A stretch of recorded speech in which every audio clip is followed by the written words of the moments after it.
The financial advisor called in panic. "Your daughter is trying to access your trust fund without authorization." I stayed calm and said, "Let her try." An hour later, my phone rang again. My daughter was screaming, but I just smiled.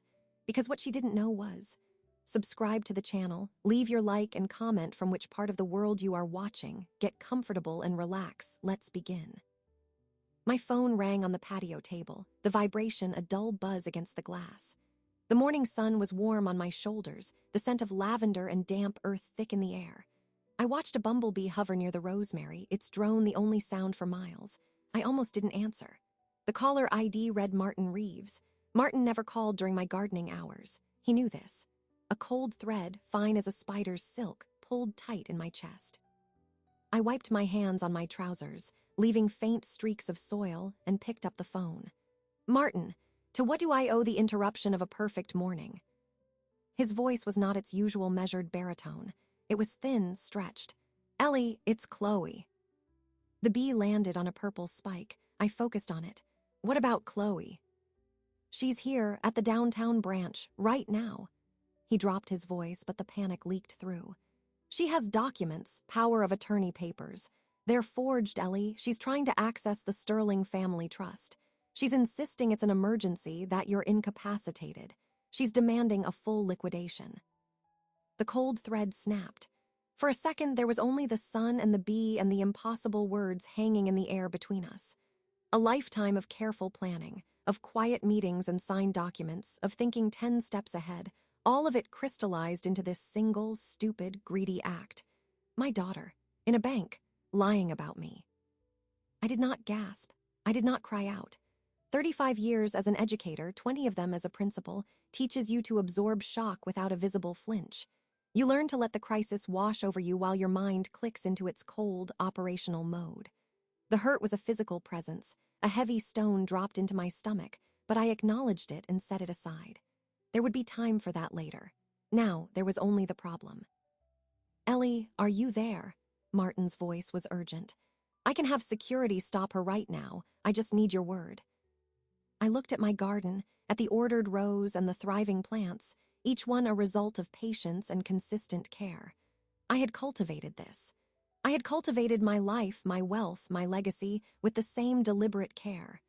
And Chloe saw it all as a fruit to be plucked, ripe and ready for her taking. "Ellie," Martin prompted again. I took a slow, deliberate breath, filling my lungs with the clean, herb-scented air. The stone of hurt settled, and in its place rose something else, a clear, sharp certainty. This was not a surprise.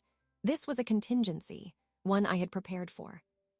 "Let her try," I said, my voice calm, flat. The 3 words hung in the quiet air. There was a long silence on Martin's end.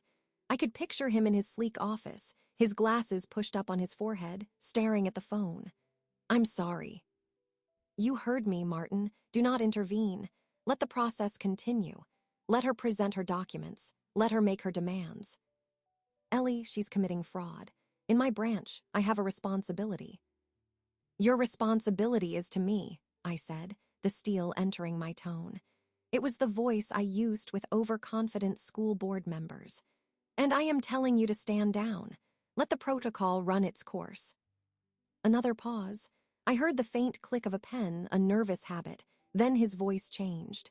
The panic receded, replaced by a dawning, professional comprehension. "The protocol." "Yes," I said simply. "You think she'll trigger it?" "She already has, just by being there with those papers." I watched the bee fly away, its work done. "I need you to observe, document everything. Every word, every expression, every document she touches. Then call me back when she leaves. Do not, under any circumstances, tip her off." The weight in his voice lifted, replaced by a grim focus. "Understood. Observation and documentation, no intervention." "Thank you, Martin." I ended the call and placed the phone back on the table. The serenity of the garden was now a facade. The lavender smelled cloying. The sun felt too bright. I sat down in the wrought iron chair, the metal cool through my cotton shirt.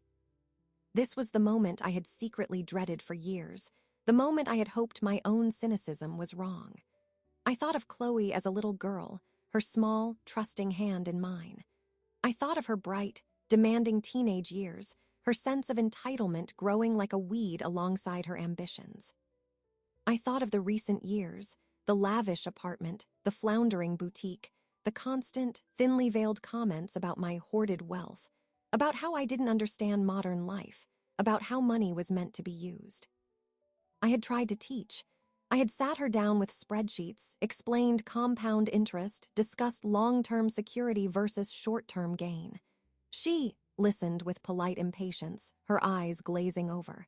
To her, my life of careful stewardship was settling. My comfort was boredom. My security was a cage. And now she had decided to break the lock. The anger came then, a clean, hot wave. Not a screaming rage, but a focused fury. She didn't just want the money. She was willing to declare me mentally unfit to get it.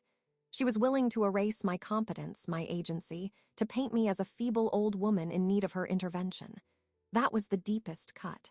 The humiliation was a calculated part of her plan. But I had calculated, too.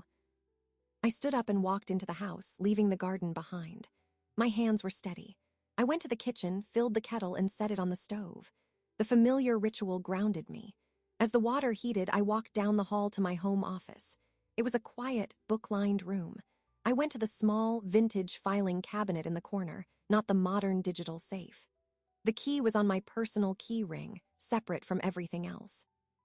I unlocked the bottom drawer. Inside were not stocks or bonds, but a series of aged, tangible things. My father's handwritten will. My mother's diamond studs, their value sentimental, not monetary, and a single leather-bound ledger. I lifted it out. It was heavy. I opened it to the first page, dated over 2 decades prior.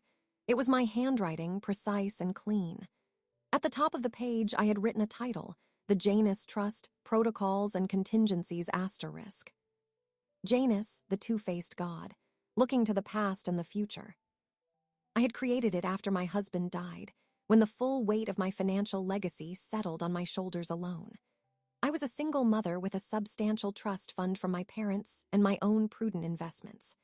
I loved my daughter, but I was not a fool. I had seen too much in my career, families torn apart by greed, children feeling entitled to lifetimes of labor not their own. So I had built a trap into my own legacy. With Martin's discreet help, we had established layers. The main trust, ironclad and immutable, and a decoy, a secondary structure with just enough accessible assets to be tempting, rigged with legal and administrative tripwires that would snare anyone attempting to breach it with improper authority. A honey pot. I had never named the potential threat. I hadn't needed to. I turned the pages, my fingers tracing the columns of numbers, the dates, the legal citations. It was all here, the entire patient architecture of my defense. The kettle began to whistle in the kitchen, a shrill, urgent sound. I closed the ledger, held its solid weight in my hands. The initial sting of betrayal was gone, cauterized by purpose. Chloe had chosen her path. She had walked into the room I had prepared for an intruder, never dreaming the intruder would be her. I returned the ledger to its drawer and locked it. The whistle from the kettle peaked and then stopped as I turned off the burner. The silence in the house was profound. I went back to the kitchen and poured the hot water over the tea bag in my cup. The steam rose, warm and damp on my face. I looked out the window at my garden, now in shadow as a cloud passed over the sun. I had said, let her try, and she would. And every step she took, every demand she made, every forgery she presented would only pull the snare tighter. This was not a mother's hysterical reaction. It was the calm execution of a plan, long in the making. The revenge, I already knew, would not be in her failure. It would be in the fact that her failure was my design, and that I had loved her enough to build it, hopping with every fiber of my being that I would never have to use it. I stirred my tea, the spoon making a soft asterisk clink asterisk against the ceramic. Then I sat at the kitchen table to wait for Martin's next call. The game was in motion. All I had to do was watch it play out. I waited 23 minutes. I timed it. I finished my tea, washed the cup, and dried it with a linen towel. I placed it back in the cabinet. The ordinary actions were a balm, a way to keep the tectonic plates of my life from shifting too violently beneath me. When the phone rang again, the sound was expected. I walked to my office and answered on the speaker. "Report," I said, my voice echoing slightly in the quiet room. Martin's breath was a sharp crackle on the line. "She's gone, for now." "Details." She presented a durable power of attorney document, notarized with your signature. It was a good forgery, Ellie, very good. It named her as sole agent with immediate and unrestricted authority over all financial instruments, including trusts. I felt a dull throb behind my eyes, the specificity of it. She hadn't just gone to the bank on a whim. This was researched. And the branch manager, Susan Clay, followed the protocol exactly as we drilled. She took the documents, was perfectly polite, and explained that for any transaction concerning the Sterling Family Trust, a secondary verification was required due to the asset level. I allowed myself a small, cold smile. That was the first gate, which she did not have. "Which she did not have," Martin confirmed. She became agitated, demanded to see me personally. I had my assistant tell her I was in a client meeting off-site. Susan then informed her that the secondary verification could be provided by the trust's designated legal counsel or by a personal code phrase assigned to the grantor, you. The code phrase, I had chosen it years ago, a line from a poem my mother loved. "After the final no, there comes a yes." I had never written it down. I had never told Chloe. It existed only in my memory and in the trust's security annex held by Martin's firm. "She attempted to guess," I stated. "She did. She tried 3 variations. Family first. Sterling legacy. Mother knows best." His voice was devoid of judgment, merely reporting facts. "Each was declined. She then escalated, claiming you were experiencing a sudden cognitive decline, that it was a medical emergency, and that she needed to access funds for your care. She threatened to call Adult Protective Services if they continued to obstruct her." The throb behind my eyes intensified. The cruelty of the narrative she was constructing was breathtaking. She was willing to institutionalize me in the eyes of the law to get what she wanted. The hurt tried to rise again, a hot wave in my throat. I swallowed it down. "The response?" I asked, my voice even. Susan remained calm. She stated that the trust's protocols included a medical verification clause. She offered to send the trust's appointed physician to your home for an assessment, with all costs borne by the trust itself. She emphasized that this was a protective measure for all parties. I closed my eyes. That was the second gate, the one that turned her lie against her. That stopped her. It did. She blustered, said she would consult her lawyer, and gathered her papers. She left the bank at 11:17 a.m. She looked angry, Ellie, not confused or concerned. Angry. "Good," I said. The word was short and final. She took the bait. She presented the forged documents. She attempted to circumvent the security. She lied about my health. You have it all documented. Security footage, copies of the documents she presented, audio recording of the entire interaction in the manager's office. It's all pristine. She triggered every single one of the tripwires. I opened the bottom drawer of my filing cabinet and retrieved the leather-bound ledger. I placed it on the desk with a soft thud. Then we proceed to phase 2, the decoy account. "The Janus account," Martin said, and I could hear the faint click of his keyboard. "She'll go for it next. It's the only path she sees now." He was right. Years ago, we had established a separate investment account, listed on a simplified summary statement that was easier to access.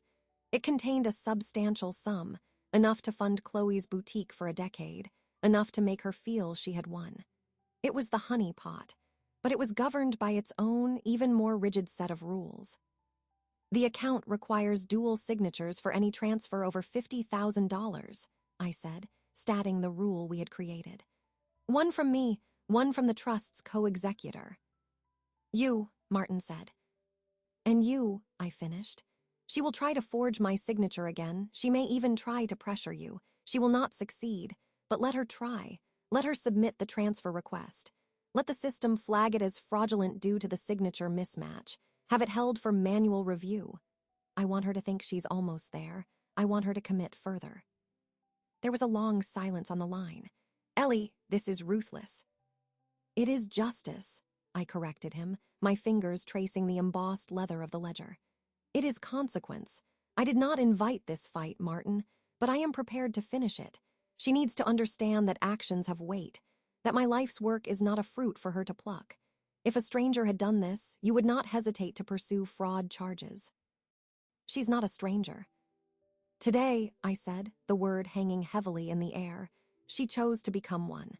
She chose to see me as an obstacle, not a person. She declared me incompetent to get to my money. That is the relationship she defined. I am merely accepting her terms. Another pause, then a sigh of resignation or perhaps understanding. What do you need from me? Continue observation. When she contacts you or submits the transfer request, follow the protocol. Be polite, be professional, be immovable. Document everything.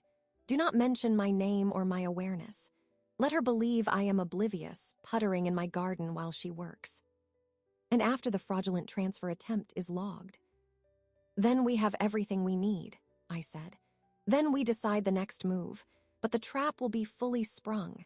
Her options will disappear one by one, just as she planned to make mine disappear. I ended the call and opened the ledger.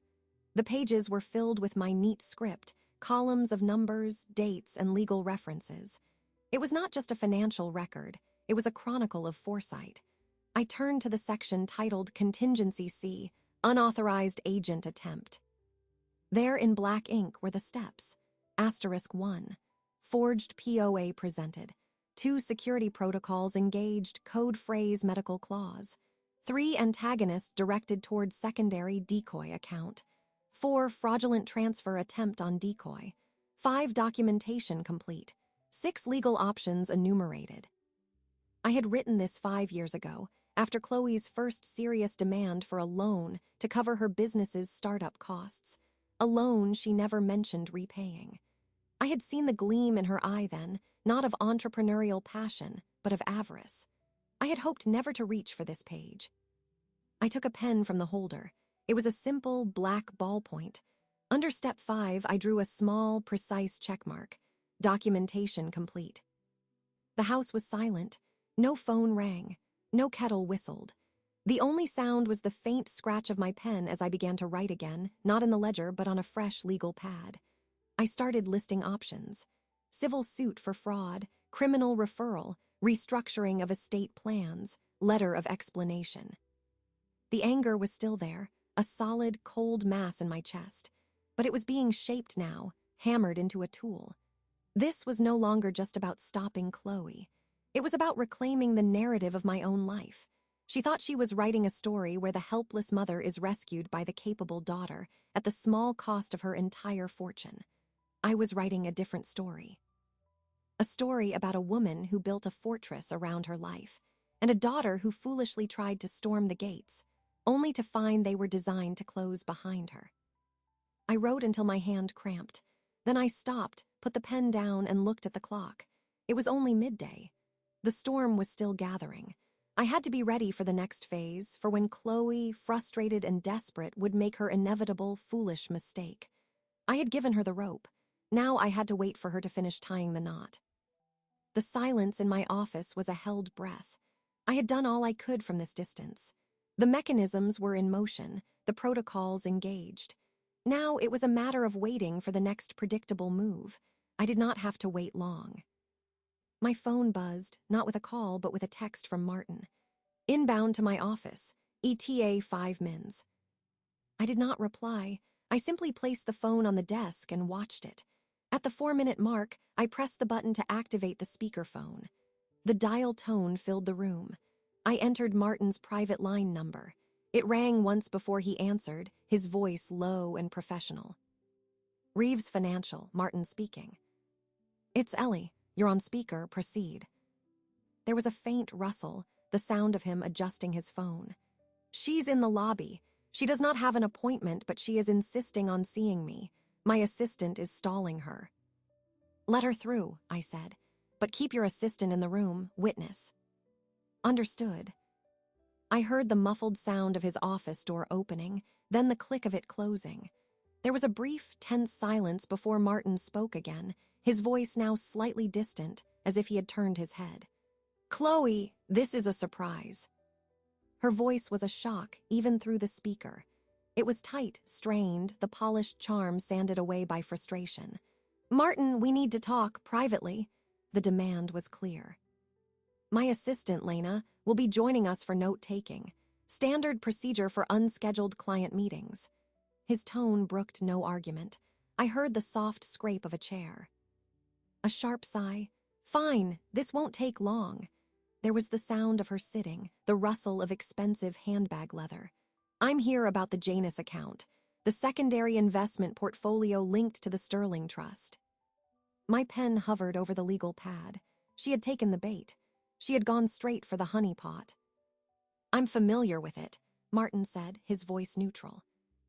"I need to initiate a transfer, the full available balance, today." "I see, and the purpose of the liquidation." "That's between me and my mother," Chloe snapped. "It's a family matter. I have the authority." I heard the distinct sound of paper being slid across a desk. "This is a copy of the power of attorney you presented at the bank this morning," Martin said, not a question. "Yes, it grants me full authority. So let's stop wasting time and process the transfer." "Chloe, you know the rules of this specific account as well as I do. Any transfer exceeding $50,000 requires dual signatures, one from a liener and one from me as co-executors. It's a fiduciary safeguard." "My signature as her agent supersedes that," she said, but a thread of uncertainty had entered her voice. "It does not," Martin replied, cool and precise. "The account's governing document is explicit. The dual signature requirement is irrevocable and cannot be bypassed by a general POA. It was designed that way to prevent exactly this scenario." The silence that followed was thick. I could imagine her face, the confidence crumbling into confusion, then hardening into anger. "This is ridiculous. My mother is unwell. She cannot be bothered with this. I am handling her affairs. You are obstructing me, and I will hold you personally liable." "I am following the legally binding instructions of the account," Martin said, unmoved. "If a liener is unwell, as you say, the protocol would be to involve the trust's appointed physician to verify capacity, as was offered at the bank. Has there been a medical assessment?" "I don't need a doctor's note to manage my own mother's money." The shout was sudden, sharp through the speaker. Lena, the assistant, made a small, involuntary sound. Chloe's voice lowered, but it was venomous. "Listen to me, Martin. You've been on her payroll for decades. I get it. But things change. I am the future of this family. That money will be mine eventually. I'm just accelerating the timeline. You can either be a part of the transition or you can be a relic. Which is it?" It was a threat. A clumsy, transparent one, but a threat nonetheless. I felt my jaw tighten. Martin's voice, when he spoke, was like polished stone. "My duty is to the terms of the trust and to my client, Alina Sterling. The document you have presented is insufficient for the transaction you are requesting. The bank has already flagged the signature for verification against known samples. The process is underway." Another beat of silence, then a new sound, the frantic shuffling of papers. "Fine, you want her signature, here." "What is this?" Martin asked. "A sign transfer authorization, from my mother, dated yesterday." My blood ran cold for a second, then settled. It was a bluff. It had to be. "This signature," Martin said slowly. I heard the rustle of him examining the paper. "It does not match the file specimen." "She was tired when she signed it. She's not well." "The discrepancy is significant, Chloe. I cannot accept this. The system will reject it outright. It will be logged as a mismatch and held for fraud review." The word fraud hung in the air, a detonation. Chloe's chair screeched back. "You are a petty little man. You're enjoying this, aren't you? Watching me jump through hoops. This is her doing. She's poisoned you against me."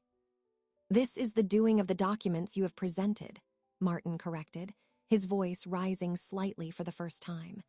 "They are not in order. The protocols are clear. Now I must ask you to leave. Further attempts to process this transfer with these documents will result in a formal report to the compliance department. You can't do this. I have just done it. Lena, please see Ms. Sterling out. There was a moment of chaotic sound, a sharp intake of breath, the thud of a hand on the desk, the rapid click of Lena's heels. This isn't over, Chloe hissed, her voice trembling with pure rage. Good day, Chloe, Martin said. The office door opened and closed. A long, heavy silence followed. Then Martin's voice, closer to the phone now, weary. Ellie. I heard everything, I said. My own voice sounded strange to me. The fraudulent transfer request, the threat, the second forged document, you have it all. Lena is scanning it now. The digital transfer attempt was automatically logged and flagged the moment she input the data. The paper request is another piece of evidence. She's committed fraud twice in one day, in two separate institutions, with multiple witnesses. I looked down at my legal pad. I had written nothing during the exchange. My hand was clenched around the pen. I forced my fingers to relax. Then phase 2 is complete. The trap is sprung. She is inside it. What do you want to do? He asked. The question was simple, but the weight behind it was immense. Nothing, I said. Not yet. Let the system work. Let the fraud flags propagate. Let her go home and panic. Let her think about the walls closing in. I want her to feel the full weight of the architecture she tried to demolish. And then, I said, closing the leather ledger with a firm, final sound, she will call me, and I will be waiting. The call came 47 minutes after she left Martin's office. I was in the kitchen, chopping vegetables for a stock. The rhythmic asterisk thunk of the knife on the cutting board was a meditation. When my phone lit up on the counter, vibrating against the granite, I saw her name. I did not stop chopping the carrot. I let it ring 3 times, finished the row of perfect orange coins, and then wiped my hands on a towel. I picked up the phone. I did not say hello. Her voice exploded into the silence, a raw, ragged thing. What did you do? I placed the phone on the counter and tapped the speaker button. The sound of her breathing, harsh and furious, filled the kitchen. Chloe, I said, my tone flat. Don't you Chloe me. You set me up. You and that weasel Martin. You knew I was at the bank. I picked up another carrot, began peeling it. The long, curling strips of orange fell into the compost bowl. I know a great many things. You'll have to be more specific. A sound of pure frustration, almost a growl. The accounts, the signatures, the stupid code phrase, you planted all of it. You were waiting for me. I did not confirm or deny. I sliced the peeled carrot. Thunk, thunk, thunk. You presented documents at the bank today. You told them I was incompetent. You tried to access my trust. Then you went to Martin's office with a forged transfer request. These are facts, Chloe, not speculation. They're my future. You were just sitting on that money, letting it gather dust while my business is drowning. You were never going to help me. You forced my hand. I set the knife down. The accusation was so familiar, so practiced. I had heard variations of it for years. You're holding me back. You don't believe in me. You're selfish. Helping you does not mean handing you a blank check. Helping you does not mean allowing you to commit felony fraud. It's not fraud if it's family, she shouted, her voice cracking. It's an advance, an early inheritance. You would have gotten over it. I looked out the window at my garden. The afternoon sun was lower now, casting long shadows. You declared me mentally unfit to a bank manager. You were willing to have a doctor sent to my home to certify me as incapable. Is that how you see an advance? There was a beat of silence. I could hear the rustle of fabric, the sound of her moving, perhaps packing in that sterile, expensive apartment I had partly funded. It was the story they needed to hear. It wasn't personal. It was deeply personal, I said, my voice quieter now, but no less firm. It was the most personal betrayal you could have engineered. You weren't just taking money. You were attempting to erase my legal personhood to get it. I need that money. The cry was desperate now, the anger melting into panic. The rent is due. The vendors are threatening to sue. Marcus said if I can't cover the shortfall this month, he's walking. Everything is falling apart. Ah, Marcus, the latest partner, the one with the vague import-export business and the overly polished shoes. I had suspected his encouragement was behind this rush. The information slotted into place, another piece of the puzzle. Her desperation was not just her own. It was amplified, weaponized by someone else's greed. Those are your problems, Chloe. Problems created by your choices. They are not mine to solve by surrendering my autonomy. You're my mother. You're supposed to solve my problems. The childishness of the statement, uttered by a woman in her 30s, was breathtaking. I am your mother. I raised you. I educated you. I supported you long past the point of necessity. Solving your problems now would mean enabling this. It would mean rewarding criminal behavior. I will not do that. So what? You're going to let me crash and burn. You're going to watch me lose everything. I picked up the knife again, turned it in my hand. The steel was cool and clean. You are not losing everything. You are facing the consequences of a specific illegal action. There is a difference. Consequences, she spat. What consequences? You're not going to do anything. You'll just lock everything down tighter and pretend this never happened. You're too weak, too scared of a scene. A small, knowing smile touched my lips then. She could not see it, but I felt it form. It held no warmth. It was the smile of someone who has checked their traps and found them full. You assume I have done nothing. You assume your forgeries were accepted at face value. You assume the system you tried to cheat is not already aware of the cheating. The silence on the other end was different this time. It was not furious. It was frozen. What does that mean? It means the protocols you triggered have their own procedures. They are automatic. They are documented. They are now part of a record. I let that hang in the air. I could almost hear her mind racing, connecting the dots. The bank manager's polite refusal, Martin's cold recitation of rules, the flagged signatures, the mention of fraud review. Her voice was a whisper. You wouldn't. I didn't have to, I said simply. You did it to yourself. You walked into a room whose dimensions I designed. Every step you took was on a floor I laid. Now you have reached the center, and you are realizing the walls are not of your making. You bitch. The word was a low, venomous hiss. You cold, calculating bitch, you planned this. You were always planning this, waiting for me to slip up. I planned to protect myself, I corrected, my tone finally allowing a sliver of the ice within me to show. From all threats. I hoped with every part of my soul that the threat would never be you, but hope is not a strategy. Preparation is. You were the one who chose to become the threat. Now you must live in the world your choices have made. I heard a choked sob, then the line went dead. I stood there in my quiet kitchen, the phone silent on the counter, the scent of carrots and celery in the air. The stock pot waited, half-filled. The garden was peaceful in the late afternoon light. The confrontation was over. The first wave had broken. And I had not raised my voice once. The anger was still there, a deeply buried stone, but it was covered now by a layer of settled certainty. The trap was not just sprung. She was now acutely aware of its jaws. The panic in her final whisper was more satisfying than any shout of my own could ever have been. The next move was hers again, but her board was shrinking, and I controlled the edges. I picked up the knife and resumed my chopping. The domestic rhythm reclaimed the space, but the silence now was of a different quality. It was the silence after a verdict has been read and the sentencing awaits. The silence after the dial tone was complete. It was not the quiet of before, pregnant with anticipation. It was the hollow quiet after a door has been slammed, leaving only the echo. I looked at the knife in my hand, at the neat pile of chopped vegetables.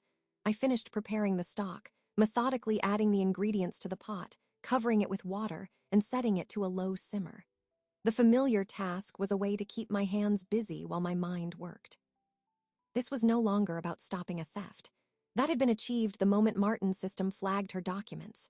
This was about something larger. Chloe's words echoed. You're supposed to solve my problems. It was the core of her worldview, the poisoned root. I had spent a lifetime solving problems, for students, for teachers, for my own family. But I had failed to solve the most important one, teaching my daughter that entitlement is not a solution, it is a disease. I turned off the kitchen light and walked to my office. The leather ledger was on the desk where I had left it. I did not open it to the contingency pages. Instead, I turned to the front section to the statement of net worth. The numbers were clean, precise. They represented security, yes, but also responsibility. My parents had not left me wealth so I could hoard it. They had left it so I could build upon it, so I could be free, and so I could, in time, pass on that freedom with wisdom. Chloe saw it as an end, a prize. I had always seen it as a tool, and tools can be repurposed. I opened my desk drawer and removed a fresh pad of legal paper. At the top, I wrote, Eleanor C. Sterling Charitable Trust, Preliminary Outline. This was not a reactive move. It was a proactive one. The revenge, I realized, would not be in Chloe's punishment alone. True victory would be in transforming the energy of her betrayal into something generative, into a legacy she could not touch, could not corrupt, and could never claim was meant for her. I began to write the guiding principles. Asterisk 1. Primary beneficiary, the Adelaide Johnson Memorial Scholarship Fund. My mother's name. A woman who had cleaned offices to put me through college, who had believed in education as the ultimate liberation. Asterisk 2. Purpose. To provide full tuition and stipend support for young women of color pursuing degrees in education, finance, or law. Fields that built community, managed resources, and upheld justice. Fields that taught agency. Asterisk 3. Structure. Irrevocable. Managed by an independent board. Disbursements to begin in the next academic year. I wrote for an hour, the details filling the page. The amount would be substantial, enough to change multiple lives every year in perpetuity. It would be funded by liquidating a portion of the very assets Chloe had tried to steal. The irony was precise, and it satisfied something deep within me. This was the lesson, the final, hardest lesson. I was not cutting her off out of spite. I was redirecting the river of legacy because the original channel had become toxic. The money would still do good. It would still honor my family. It would just never pass through her hands. When the framework was complete, I picked up the phone and called Martin. It was late, but he answered on the second ring. Ellie, I was expecting your call. I'm drafting a new trust, I said without preamble. A charitable one, the Adelaide Johnson Memorial Scholarship Fund. I want it to be irrevocable, and I want it funded by a 20% liquidation of the non-retirement investment portfolio. There was a long pause. I could hear the scratch of his pen. That is a significant commitment. It is. And Chloe. This is not about Chloe, I said, and it was the truth. This is about me, my values, my mother's memory. The theft attempt merely clarified the urgency. I do not want my life's work to be a subject of siege. I want it to be a source of light. This achieves that. Another pause. I understand.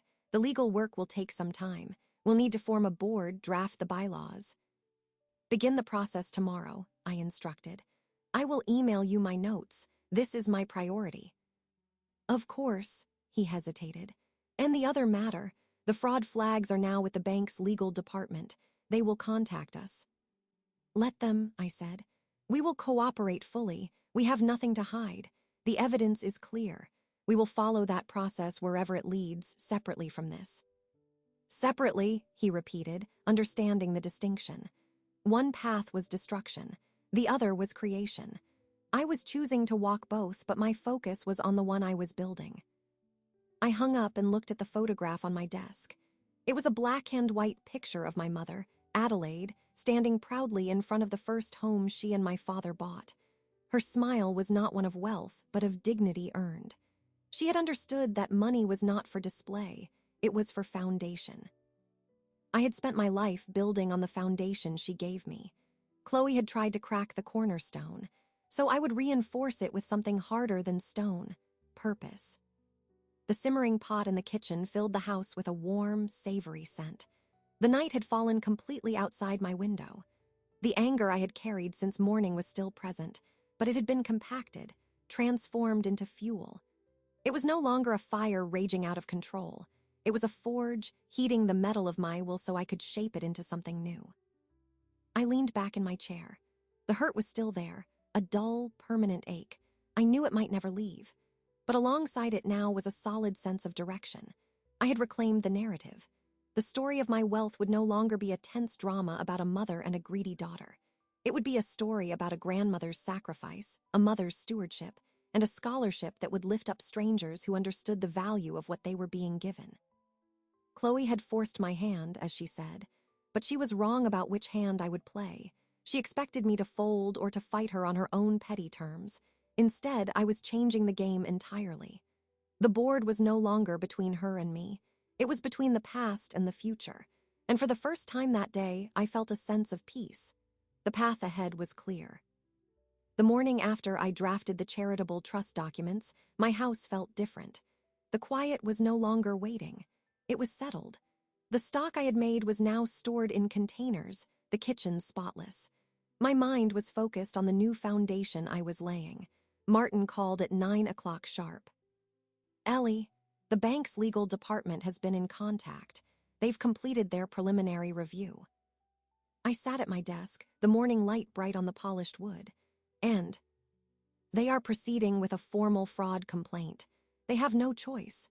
The evidence is too clear, and the amounts involved trigger mandatory reporting. They've asked for a meeting with us and their retained counsel to discuss the case and our cooperation. It's a video conference. Today at 2. The words were clinical. A fraud complaint. It was the logical, predictable next step in the sequence I had set in motion when I said, "Let her try." Hearing it stated so plainly was still a jolt. This was no longer a private family drama. It was entering the cold, public machinery of the law. "I see," I said. "Who will be on the call?" "Susan Clay, the branch manager, the bank's head of security, their outside counsel, a woman named Amanda Price, and myself. You will be present as the aggrieved party and account holder." "What is expected of me?" "To confirm the documents are forgeries, to affirm you did not authorize Chloe's actions, and to indicate whether you wish to support the bank's prosecution. Your participation strengthens their case significantly." I looked at the photograph of my mother. Her steady gaze seemed to hold mine. "I will be on the call." At 1:55 p.m., I logged into the secured video conference link Martin sent. My screen split into 4 squares. Martin, in his office, gave me a slight, grave nod. Susan Clay looked tense but professional. A man in a suit, the security head, was a silent presence. The 4th square filled with a woman in her 50s, her hair in a severe cut, glasses perched on her nose. Amanda Price. "Mrs. Sterling, thank you for joining us," Price began, her voice crisp and efficient. "I'll be direct. The bank has gathered substantial evidence of attempted fraud by your daughter, Chloe Sterling." She proceeded to list it, her tone devoid of emotion. Item 1, a forged durable power of attorney document presented at our downtown branch at 10:42 a.m. yesterday. Digital and handwriting analysis confirm the signature is not yours. Item 2, false verbal statements regarding your mental capacity, made to bank personnel. Item 3, a subsequent forged transfer authorization presented at the offices of Reeves Financial. Item 4, a fraudulent electronic transfer attempt on the Janus account, which was auto-flagged by the security protocol you established. She paused, her eyes on the camera. "The evidence, including high-definition security footage and audio recordings, is incontrovertible. We are prepared to file a criminal complaint with the district attorney's office. The charges would likely be forgery, attempted grand theft, and fraud by false pretenses." The words hung in the digital space between us. Grand theft, criminal complaint. I had known these terms were coming, but hearing them laid out by a stranger made them concrete and heavy. "What does that process entail?" I asked, my voice steady. "We submit our evidence. The DA's office reviews it. If they proceed, which is highly probable, they will issue a summons. There may be an arrest. There will be an arraignment, and then the process moves through the courts. As the victim, you may be called to testify." I absorbed the information. An arrest, a public record, my daughter in handcuffs. The image was sharp and painful. "Mrs. Sterling," Price continued, "the bank's policy is to pursue such matters to the fullest extent. It deters future attempts. However, as the primary victim, your wishes are a consideration. If you are opposed to prosecution, it would be noted. though it may not halt the process entirely given the bank's own liability. All eyes on the screen were on me. Martin's gaze was steady. He knew what I had to do. I thought of Chloe's voice on the phone. You're supposed to solve my problems. Solving this problem for her would mean asking the bank to look the other way. It would mean teaching her that the consequences of a crime could be erased by a mother's plea. It would invalidate every lesson I was now trying to impart. I will support the bank's prosecution, I said, the words clear and final. The documents are forgeries. I did not authorize any of her actions. I did not, and do not, suffer any incapacity. I am willing to provide a sworn affidavit to that effect and to testify if required. There was a slight nod from Amanda Price. Thank you. That simplifies matters. We will proceed. You should expect a call from a detective in the next few days. Martin will remain your point of contact with us. The call ended shortly after. The squares vanished, leaving me staring at my own reflection on the dark screen. The legal web was now formally weaving itself around Chloe. I had not spun it out of malice. I had simply refused to cut the threads she had chosen to tangle herself in. Martin called me directly a moment later. Ellie. I know, Martin. It's the right decision, the only one that aligns with the facts. I am aware, I said. It is also the hardest one. I took a breath. The charitable trust paperwork, how is it progressing? The drafts are being prepared. We can have them for your signature by the end of the week. The board candidates have been identified. Good, accelerate it. I want it signed and filed before the criminal process advances too far. I want this positive action on record. I needed the universe, and perhaps my own conscience, to know that I was building even as one part of my life was falling into legal ruin. Understood. After I hung up, I did not move from my desk. The sun had shifted. The room was warm. I had just given official consent for the state to prosecute my only child. The finality of it was immense. This was the true point of no return. The trap was no longer just financial or psychological. It was now juridical. It had its own momentum, and I had just placed my hand on its back and given it a push. There was no satisfaction in it, only a grim, cold necessity. The revenge was not in the act of prosecution. The revenge was in my refusal to play my designated part in her script. I was not the swooning mother who would beg for mercy. I was the principal witness for the prosecution. I was the keeper of the truth, and I had chosen to tell it. The rest of the day passed in a strange, suspended stillness. I watered the garden. I answered an email about the scholarship fund's potential criteria. I ate a small dinner. My actions were normal, but the axis of my world had tilted. I had crossed a line. I felt the weight of it, a new and permanent weight, settling beside the older weight of my grief. This was the cost of reclaiming my narrative. It was a high cost. But as I looked at my mother's photograph in the gathering dusk, I believed it was the only price that could purchase true peace. Anything less would have been a lie. The legal machinery, once engaged, moved with a silent, grinding efficiency. My role was now passive. To wait, to confirm, to sign when required. The active consequences were elsewhere in Chloe's world. They arrived not with a dramatic crash, but in a series of short clinical reports. 2 days after the video conference with the bank's lawyer, Martin called. His voice was somber. A detective from the Financial Crimes Unit contacted me. He's initiating the case. He will be reaching out to you for a statement. I am prepared, I said. I was in the garden, pruning dead blooms from the rose bushes. The snip of the shears was a clean, decisive sound. There's something else, he said, a note of hesitation in his voice. It's about Chloe's business, the boutique. I paused, my shears hovering over a withered flower. Go on. I have a contact in commercial lending. He mentioned, informally, that a line of credit application for Chloe's collection was abruptly denied this morning. The bank's internal risk assessment flagged a significant reputational concern linked to the principal. The fraud flags are already propagating through the financial system. Her business accounts are likely frozen pending investigation. I snipped the dead bloom. It fell into the basket at my feet. I see. And Martin cleared his throat. This is unverified, but from a reliable source. Her partner, Marcus, he vacated their apartment yesterday, took his belongings. He is no longer listed as a co-signer on any of the business documents she filed last month. It appears he has severed ties. I closed my eyes for a moment. The sun was warm on my back. I had predicted collapse, but hearing the specific timbers fall, the credit, the partner, made it real. This was the unraveling. It was not my hand directly pulling the threads. It was the natural consequence of the tapestry of lies she had woven.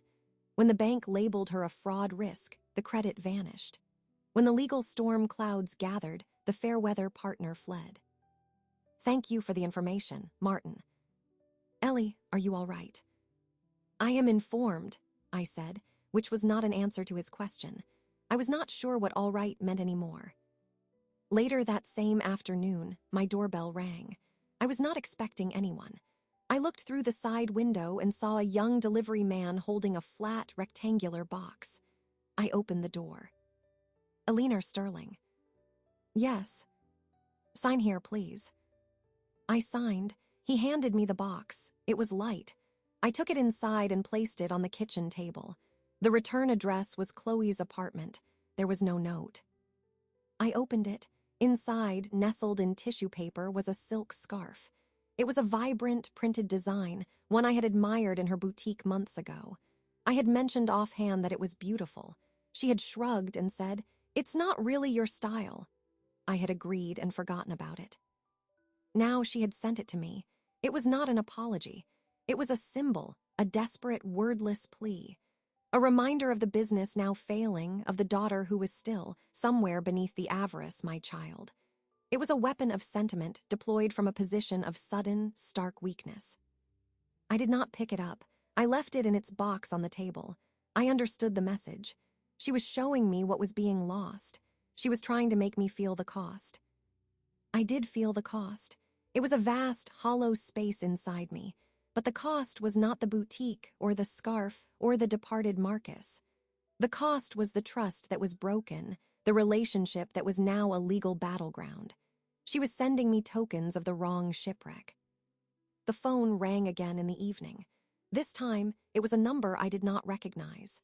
I answered. Mrs. Sterling, a male voice, official and calm. Yes. This is Detective Warren, Financial Crimes Unit. I'm investigating a matter involving your daughter, Chloe Sterling. I'd like to schedule a time to take your formal statement. I am available tomorrow, I said. We arranged a time for him to come to my home. He was polite, professional. He gave no indication of the severity, but the mere fact of a detective calling was its own pronouncement. After I hung up, I sat in the living room as the light faded. The house was utterly still.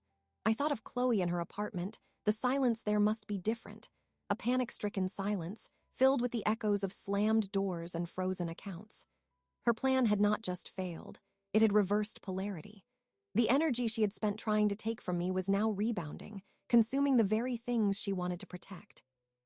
This was the heart of the revenge, not my actions, but the inevitable physics of her own. I had merely refused to be a shock absorber.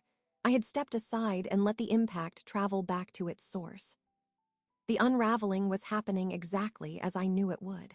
There was no joy in witnessing it. There was only a cold, grim verification of a principle I had always believed. Bad actions contain the seeds of their own destruction. She had planted those seeds the moment she decided to forge my name. The scarf in its box on the kitchen table was a splash of color in the dim room. A beautiful, useless thing. It represented the aesthetic of a life she wanted, all surface and no foundation. My garden outside, dormant now for the night, had deeper roots. It would survive the winter. I got up, turned on a single lamp, and began to prepare the guest room for the detective's visit tomorrow. I set out a notepad and pen. I would be a good witness. Clear, factual, unemotional. I would tell the truth about the documents, the calls, the forgeries. I would not volunteer sentiment. I would not mention the scarf. The machinery needed facts to grind. I would provide them. The rest, the unraveling of a life, the silent phone, the empty side of a bed, was not my testimony to give. It was hers to live. And for the first time, I think she was beginning to understand the weight of that. Detective Warren arrived the next morning at 10. He was a tall, serious man in a plain suit. He took his statement in my living room, asking clear, sequential questions. I answered each one factually. He recorded the conversation with my permission. He examined the copies of the forged documents Martin had provided. He nodded often, his pen moving across his notebook. "This is very straightforward, Mrs. Sterling," he said at the end. "The documentation is exceptional. I'll be submitting my report to the DA's office by end of day. They'll likely issue a summons for her to appear for arraignment within the week." "I understand," I said. He left and the house returned to its quiet. I had just finished washing the coffee cups when the doorbell rang again. I looked through the window. It was Chloe. She looked different, not the polished, furious woman from the bank or Martin's office. She was wearing simple jeans and a sweater, no makeup. Her eyes were red and swollen. She held no bag, just her keys in her hand. She stared at the ground. I opened the door. We stood there for a moment, separated by the threshold. "May I come in?" she asked, her voice husky and small. I stepped back. "Yes." She walked into the foyer, her shoulders slumped. She seemed to take up less space. I led her to the kitchen, the same room where I had taken her furious call. I did not offer tea. I gestured to a chair at the table. She sat. I remained standing, leaning against the counter, a few feet of floor between us. She did not speak at first. She looked at her hands, clasped tightly on the table.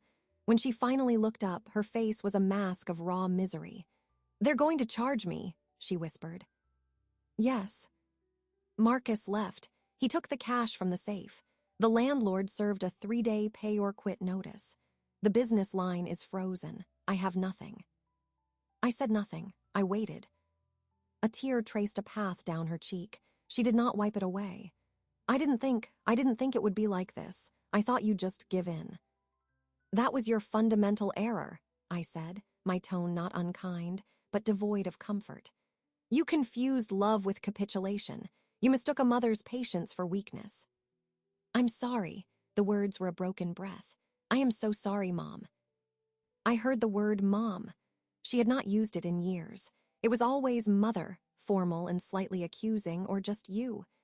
It was a strategic word now, but it also held a sliver of the child she had been. I acknowledged the pain it caused me, and I set it aside. "Sorry is for spilling milk, Chloe. This is felony fraud. Sorry does not erase the documents you forged. Sorry does not undo the statements you made about my mental health. Sorry is a feeling. What you are facing are consequences." She flinched as if I had struck her. What am I supposed to do? It was a genuine question, stripped of all arrogance. "You will go to your arraignment. You will plead as your lawyer advises. You will face whatever penalty the court decides. You will not use a cent of what remains of your funds to fight it. You will use it to make restitution. You will find a job, a real one, not a title. A job where you earn a paycheck for work performed." She stared at me, her eyes wide. "You won't help me." "I am helping you. This is help. I am giving you the truth. For the first time in your adult life, I am not cleaning up your mess. I am showing you the mess, and I am telling you that you are the only one who can clean it. That is help. It is the hardest help to give and to receive." "They could send me to jail." "They could," I affirmed. "That is a possible consequence of your actions. I will not lie to you about that. I will not testify in your favor. I will tell the truth under oath. But I also will not seek a harsher penalty. I will let the law proceed. Your fate is in the hands of the court and in your own actions from this moment forward." She put her face in her hands, and her body shook with silent sobs. I did not go to her. I let her cry. The grief was necessary. It was the first real thing she had felt in a long time. After a while, she quieted. She looked up, her face ravaged. "And after, if there is an after." "If there is an after," I said, "our relationship will be different. It will not include money. It will not include business advice. It will not include rescue. It will consist of occasional visits if you choose. It will consist of you telling me about your life, your real life, not the one you think you deserve. It will be very, very small, and it will have to be enough." "You're cutting me off." "I am defining a boundary. The trust fund as you imagined it is gone. The assets are being redirected. A portion is being used to establish a scholarship in your grandmother's name. The rest is secured. You will not inherit wealth. You may inherit personal items, photographs, things of sentimental value, but the money you saw as yours is now a tool to educate young women who understand its value. She absorbed this, the finality of it. The last fantasy dissolved. You've thought of everything. I had to, I said, because you forced me to. She stood up, unsteady. She looked around the kitchen at the familiar cabinets, the table where she had done homework, the window looking out to the garden. It was all the same, yet she was now a guest in it, subject to rules. I'll go, she said. I walked her to the door. She paused on the step, the morning air cool. She turned back. Do you hate me? I considered the question. The anger was a cold stone. The hurt was a constant ache. But hate required an energy I had redirected into building something new. No, I said, and it was true. I do not hate you. I am profoundly disappointed, and I am resolved. Those are not the same thing. She nodded, a slow, defeated motion. Then she walked to her car without looking back. I closed the door. The final conversation was over. The power dynamic, as the outline had promised, was permanently reversed. It was not a victory that felt like triumph. It felt like surgery. A diseased limb had been identified and removed to save the body. The patient would live, but would always carry the scar and the absence. I returned to the kitchen. The box with the scarf was still on the table. I picked it up, folded the tissue paper over it, and placed it on a high shelf in the hall closet. I did not throw it away, but I would not wear it. Then I sat down. The silence was absolute. For the first time since Martin's initial call, I felt no tension in my shoulders. The confrontation I had dreaded was past. The truth had been spoken. The terms had been set. There was a grim peace in that. The next steps were out of my hands. They were in the hands of the district attorney, the judge, and Chloe herself. My role as her antagonist was complete. Now I was merely a witness and a woman with a new trust to finalize. The path forward was clear, and it was mine to walk alone. The morning after Chloe's visit, the house felt cleansed. The difficult words had been spoken, the toxic air vented. There was a hollow space where the drama had been, and I intended to fill it with something substantive. I called Martin. The final drafts of the Adelaide Johnson Trust are ready, he said. We can execute them today if you're ready. I am ready. I'll come to your office. An hour later, I sat across from Martin at his conference table. The documents were arranged in neat piles. There were many pages. Martin guided me through each section, his finger pointing to signature lines and initials. I signed and initialed without hesitation. The final page was the declaration of funding. I signed my name next to a number that represented 20% of my non-retirement portfolio. The pen moved smoothly. There was no tremor. When it was done, Martin gathered the pages.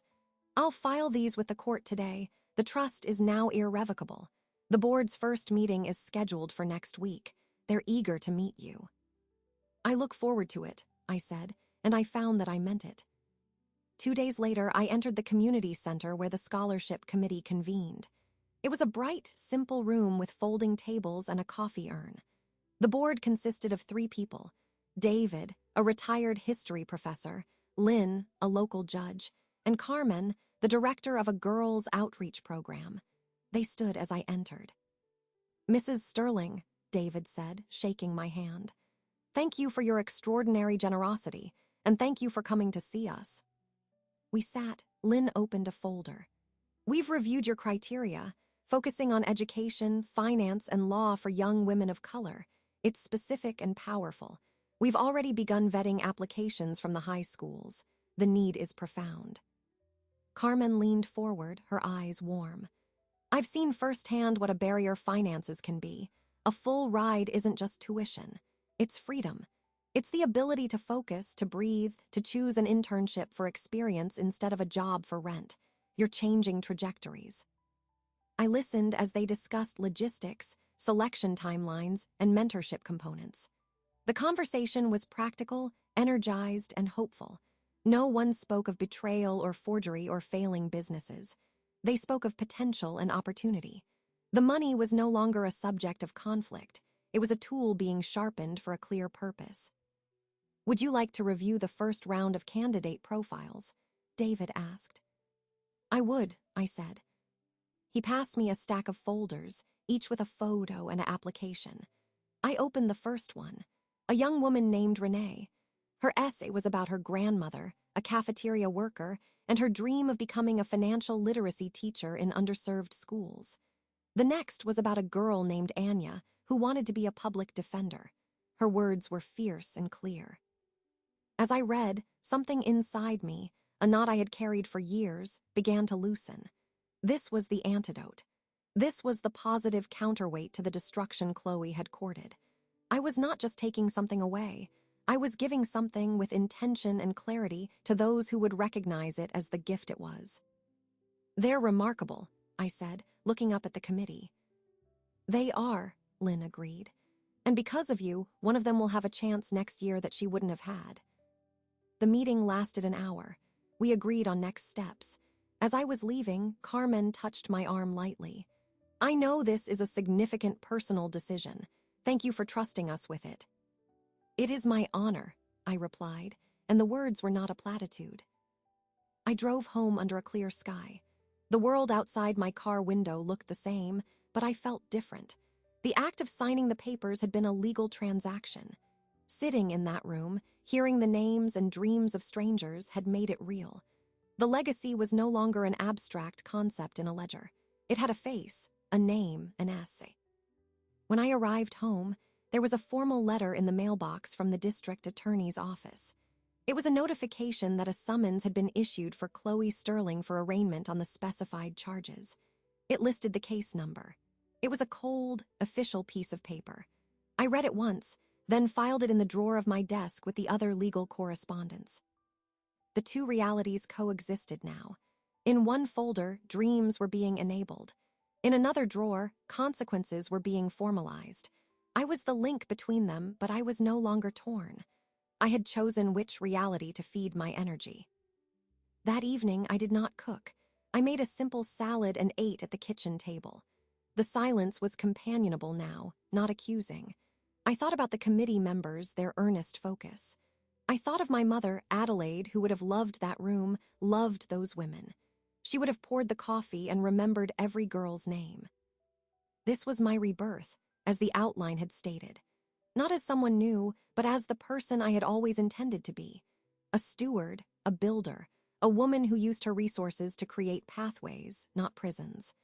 Chloe's actions had been the catalyst that forced the final, decisive turn of the key, but the direction had always been there on my internal map. I washed my single plate and fork. The house was quiet, but it was a quiet of contentment, not emptiness. The foundations were indeed new.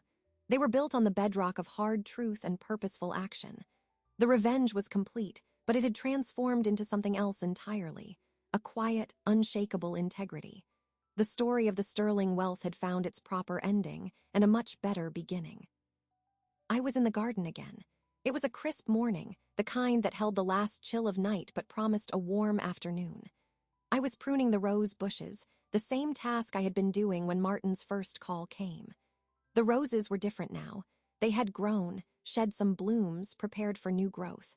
My hands, in their familiar leather gloves, moved with the same methodical care. The phone rang in my pocket. I finished the cut I was making, a clean snip above a leaf node, before I pulled it out. Martin's name was on the screen. I answered. "Ellie, good morning." "Martin, what's the news?" "Two pieces," he said, his voice carrying a note of settled finality. "First, the legal process. Chloe was arraigned yesterday. She pleaded not guilty, which is standard at this stage. Her lawyer is negotiating. The DA's office is offering a deal: probation, restitution to cover the bank's legal costs, and mandatory financial counseling. No jail time, given her clean record and the fact the attempt was unsuccessful. They want a quick resolution." I listened, watching a ladybug traverse a rose leaf. The offer was fair. It was consequence, not ruin. And Chloe. She has accepted it. She has no resources to fight. She starts a job next week, a clerical position at a real estate office. It's a start. I nodded to myself.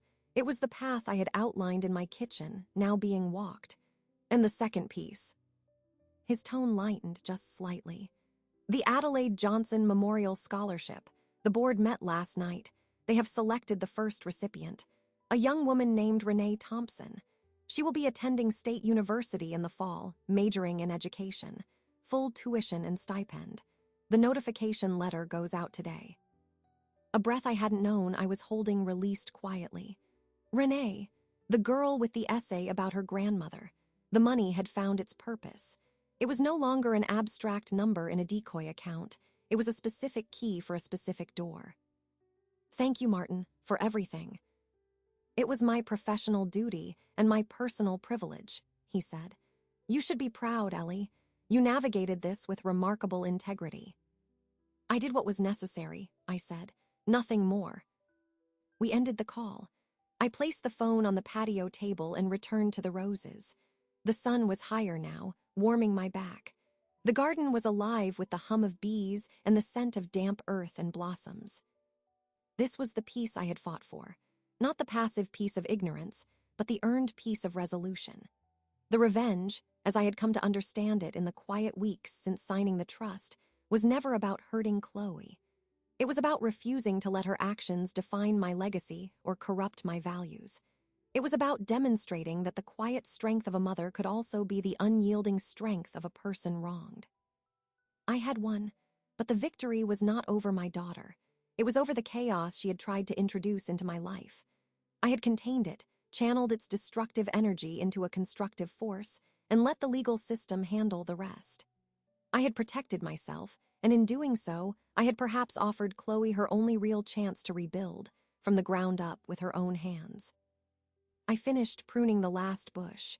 I gathered the cuttings and placed them in the compost bin. My gloves were dusty. I took them off and laid them on the table next to my phone. I stood for a long moment, looking at my garden, my hands bare. The serenity was no longer a facade hiding tension. It was complete. It was the serenity of a battle concluded, a boundary firmly set, a new chapter openly begun. The trust fund trap had been sprung, but it had caught only the greed, not the person.